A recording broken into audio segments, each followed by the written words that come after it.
नमस्कार, आप सभी का स्वागत है प्रोजेक्ट वाई ऑनलाइन चैनल में। और हम आ चुके हैं हमारे प्यारे से चैप्टर बायोलॉजिकल क्लासिफिकेशन के साथ दोबारा। ठीक है, तो अभी तक हमने इस चैप्टर के अंदर काफी सारी चीजें इंपॉर्टेंट पढ़ ली। चैप्टर बहुत मजेदार है। हमने किंगडम मोनारा पढ़ लिया, किंगडम प्रोटिस्टा पढ़ लिया पूरा का पूरा, और हम आज शुरू करेंगे हमारा किंगडम फंगी या फंजाई। ठीक है, जो भी आप बोलना चाहो दोनों ही ठीक है। फंगी इज गुड, फंगी बोलेंगे हम उसको। ठीक है, देखो तो चलो शुरू करते हैं। ये होगा हमारा लेक्चर नंबर 12।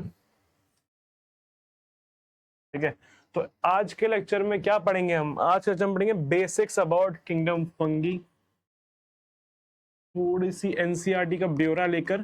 ठीक है, लेक्चर छोटा रहेगा तो ध्यान से देखिए। ठीक है, 2x पे मत देखिए बिकॉज लेक्चर छोटा ही होता है, ज्यादा मिनट का नहीं होता, 20-25 मिनट मैक्सिमम होता है लेक्चर की लेंथ। तो आप उसको 1x पे ही देखो आप। ठीक है, ताकि रिटेंशन टाइम आपका बढ़ा रहे। ठीक है, अच्छे से जहां भी आपको दिक्कत हो पीछे जाओ, वापस से देखो, कोई दिक्कत नहीं।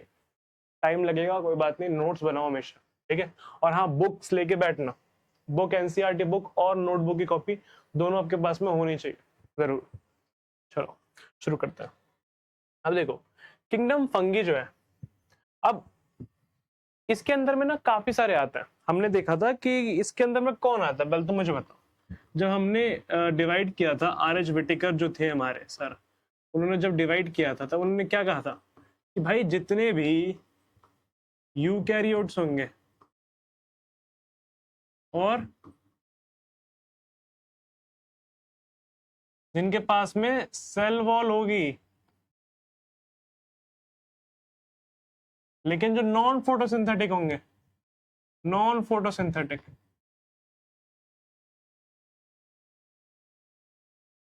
वो सारे के सारे किसके अंदर में आएंगे? हमारे फंगी के अंदर में आएंगे। और स्टडी ऑफ फंगी को हम बोलते हैं माइकोलॉजी। ठीक है, इसके में तो जरूरी नहीं है बट बोलते हैं, आप ध्यान दो कि माइकोलॉजी बोलते हैं स्टडी ऑफ फंगी को। फंगी जो है वो एक माइको वर्ड हम उसके लिए यूज करते हैं स्पेसिफिकली। ठीक है, तो इसीलिए किंगडम फंगी को किंगडम माइकोटा भी बोलते हैं, बट किंगडम फंगी ही हम बोलेंगे।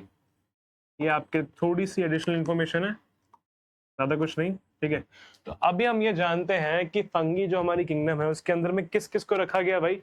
जो यूकैरियोट्स हैं, जिनके पास में सेल वॉल है, और जो नॉन फोटोसिंथेटिक है, यानी कि वो खुद से खाना नहीं बनाते, ये हेटेरोट्रॉप्स है बेसिकली हम बात कर रहे हैं, उसको हमने इसमें रखा हुआ है। अब देखो, एनसीईआरटी की लाइन भी ये कहती है कि फंगी आर हेटेरोट्रॉपिक ऑर्गेनिजम्स। लेकिन लेकिन लेकिन लेकिन कैसे वाले हेटेरोट्रॉप्स? अच्छा हाँ, ये तो सवाल है। होलोजोइक भी होता है, सैप्रोफिटिक भी है, क्या ये खाना खाते हैं? सवाल आपके लिए आएगा ये कि डज फंगी ingest food?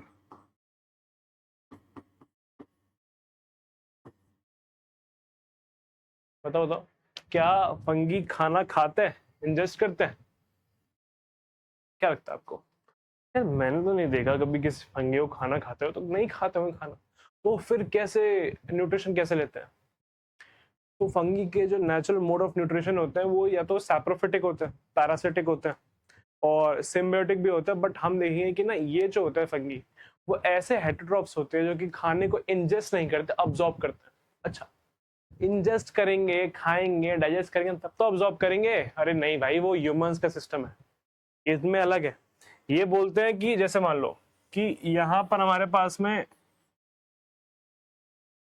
कोई भी फूड पड़ा हुआ है हमारा, ठीक है, कॉम्प्लेक्स में वुड है, वुड, वुड मान लो इसको। ठीक है, वुड पड़ा हुआ है यहाँ पर हमारे पास, यहाँ पे हमारा फंगाई है। ठीक है, तो ये क्या करेगा, ये अपने कुछ एंजाइम्स को सिक्रेट करेगा। किनको? एंजाइम्स को।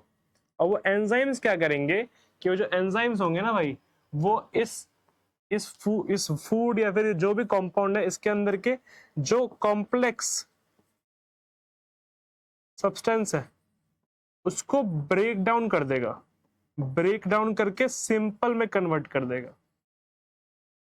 अब वो जब सिंपल सब्सटेंस बन जाएगा तब फंगी क्या करेगा, उसको अब्सॉर्ब।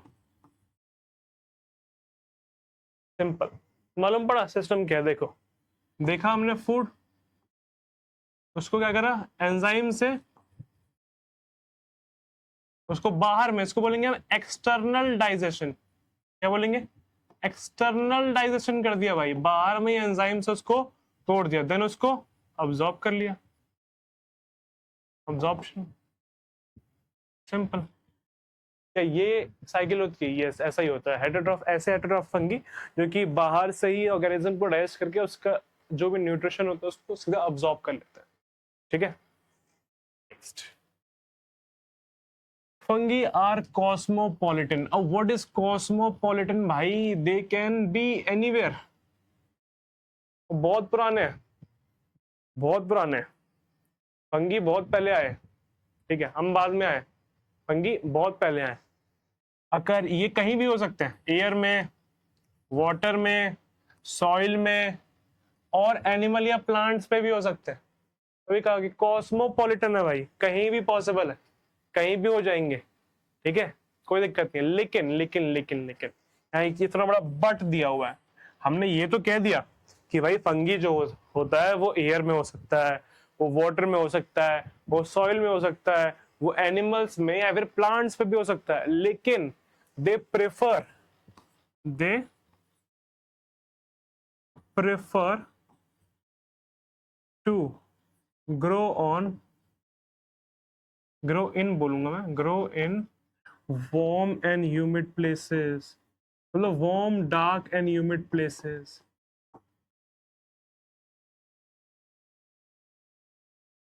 जहां पे थोड़ी सी नमी हो, जहां पे थोड़ा सा टेम्परेचर हाई हो, वहां पे रहते फंगी, समझे? तो वैसे तो ये कहीं भी हो सकता है, होने को ये एयर में हो सकते हैं, होने को वाटर में, सॉइल में, किसी एनिमल या प्लांट पे, लेकिन ये बोलते हैं कि भाई हम प्रेफर करते हैं कि हम कहां पे रहे, हम किसी वार्म या फिर ह्यूमिड प्लेस पे रहे, ठीक है, ये हम प्रेफर करते हैं। आपने देखा होगा जो फंगी यानी फंगस जो होता है वो ब्रेड पे रखता है, क्योंकि ब्रेड को आप छोड़ देते हो ऐसे ही, तो वहां पे गर्मी होती है, नमी होती है, तो नमी के वजह से फंगी लगती है। देखा होगा ना आपने ये, तो यही है, ये प्रेफर करता है कि वहीं पर होंगे। जहां भी आप किसी को नमी में छोड़ दोगे, नमी में, और वहां पर थोड़ा सा थोड़ी हीट और अच्छी खासी, ठंडी में नहीं, फ्रिज में रखोगे तो फ्रिज में फंगी नहीं होती भाई, जहां पे हीट होगी थोड़ी बहुत वहां फंगी हो ही जाएगी, देखना आप, क्योंकि हर जगह प्रेजेंट है, वहां जाके बैठ जाएंगे स्पोर्ट्स इसके, सिंपल। अब एनसीईआरटी बोलती है भाई the fungi constitute a unique kingdom of heterotrophic organisms. तो पता है यूनिक बोला है कि बहुत अलग है, देखेंगे अभी हम आगे पढ़ेंगे फंगी के बारे में, देखेंगे भाई कितना अलग है ये, देखेंगे don't worry. They show a great diversity in morphology and habitat. इनकी मॉर्फोलॉजी और हैबिटेट बहुत अलग है। तो हैबिटेट तो भाई इसका कुछ भी हो सकता है, कहीं भी रह लेंगे, लेकिन प्रेफर करते हैं कि डार्क जगह पर हो, ह्यूमिड जगह पर हो, वार्म जगह पर हो। मॉर्फोलॉजी भी बहुत अलग है इनकी। You must have seen fungi on a moist bread, देखा, एंड रॉटन फ्रूट, सड़े हुए जो फ्रूट्स होते हैं उन पर भी आपने फंगी देखी होगी। The common mushroom you eat, जो मशरूम आप खाते हो, ठीक है, and the toadstools are also fungi. White spots seen on mustard leaves, mustard की लीव्स पे जो सफेद सफेद धब्बे होते हैं, are due to a parasitic fungus, वो भी एक फंगस के वजह में। सम यूनिसेलुलर फंगी जैसे कि yeast are used to make bread and beer. Other fungi can cause diseases in plants and animals, जैसे कि wheat rust causing Puccinia. Puccinia जो होता है वो व्हीट में रस्ट कॉज कर देता है, खराब कर देता है, is an important example. Some are the source of antibiotics, जैसे कि पेनिसिलियम। पेनिस देखो अब ना यहाँ पे बोला कि ना फंगी जो है वो डिजीज कॉजिंग भी हो सकते हैं, जैसे कि पक्सीनिया प्लांट्स में कॉज करते हैं, और क्योरिंग भी हो सकते हैं एंटीबायोटिक्स के लिए। पेनिसिलियम, पेनिसिलियम तो आपने बहुत पहले सुना होगा जब पेनिसिलिन की खोज हुई थी, राइट? तो पेनिसिलियम ये एक फंगी है, ठीक है। अब ना ये भी था, हमने अभी भी कहा ना कि फंगी जो होते हैं वो कॉस्मोपॉलिटन होते हैं। अब भाई होते क्यों है कॉस्मोपॉलिटन, बताओगे? कोई आइडिया किसी को? चलो एक बार समझते हैं। तो reason they are cosmopolitan or anywhere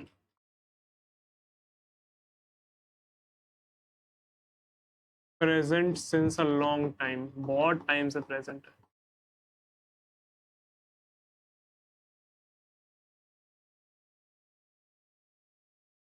चलो रीजन इज पहली बात तो बहुत सारे इसके अंदर versatile enzymes,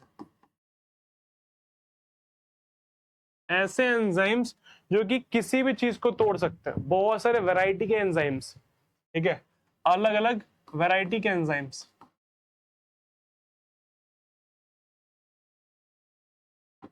break down any organic matter.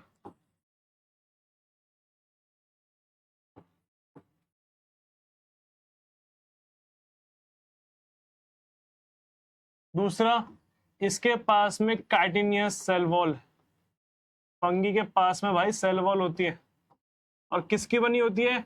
Chitin की। बड़ा ही कॉम्प्लेक्स चीज है भाई। काइटिन जो होता है ना, वो एक फ्लेक्सिबल पॉलीसैकेराइड होता है। इसका जो स्ट्रक्चर होता है ये सेलुलोज से सिमिलर होता है, बट ये फ्लेक्सिबल होता है, फ्लेक्सिबल पॉलीसैकेराइड होता है एक तरीके का। तो ये भी रीजन है कि भाई ये बहुत लंबे टाइम तक बचा हुआ है और कहीं भी हो सकता है। और क्या रीजन हो सकता है भाई? इसके अंदर में ना हाई अब्जॉर्प्शन एफिशिएंसी, बहुत ज्यादा अब्जॉर्ब कर लेता है, बहुत ज्यादा। रीजन कि इसके अंदर एक माइसीलियम स्टेज आती है। क्या बनता है इसमें? माइसीलियम। अभी हम देखेंगे माइसीलियम क्या होता है।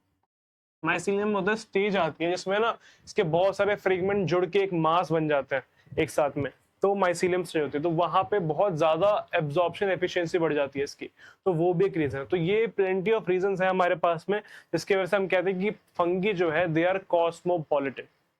ठीक है, आपको कोई डाउट नहीं रहेगा, स्क्रीनशॉट ले लो आप तुरंत। चलो, ये हमने पढ़ ली इसकी एनसीईआरटी। और यहाँ पर हमारा ये रह गया कुछ। Fungi are cosmopolitan and occur in air, water and soil and animals, and they prefer to grow in warm and humid places. Have you ever wondered why we keep food in the refrigerator? Yes, because वो fungi ना लगे, क्योंकि warm place में रहता है fungi.